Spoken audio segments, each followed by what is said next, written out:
The live alien that had been taken from the 1949 Roswell crash was called E.B.E. It was short for extraterrestrial biological entity, and all aliens are not called E.B.E. E.B.E. had a tendency to lie, and for over a year would give only the desired answers to questions asked. Those questions which would have resulted in an undesirable answer went unanswered.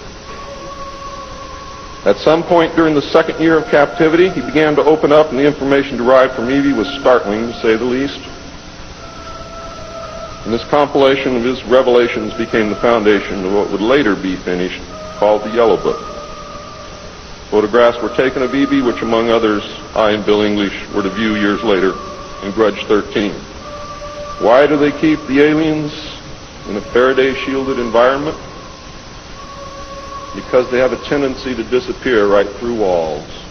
And if you can prevent the transmission of electromagnetic energy, you can stop them from doing it. In late 1951, E.B.E. became ill. Medical personnel had been unable to determine the cause of E.B.E.'s illness and had no background from which to draw. E.B.E.'s system was chlorophyll-based, and he processed food into energy much the same as plants. Waste material was excreted almost exactly the same as plants. It was decided that an expert in botany was called for. A botanist, Dr. Guillermo Mendoza, was brought in to try and help him recover. Those of you who have been looking for him on medical lists will not find him there. He was a PhD in botany.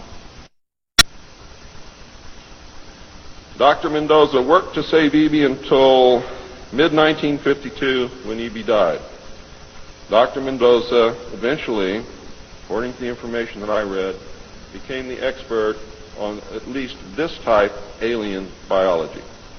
In a futile attempt to save E.B.E.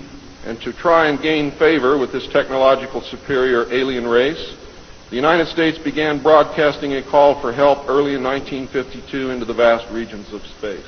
If you know they're better than you, and if you know they can lick you, you better try and be friends with them, and that's what this effort was all about.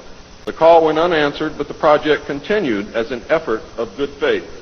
President Truman created the super-secret National Security Agency by secret executive order on November 4th, 1952, and until recent years, there wasn't 1 in 50,000 people in the United States who even knew it existed. Its primary purpose was to decipher the alien communications and language and establish a dialogue with the aliens.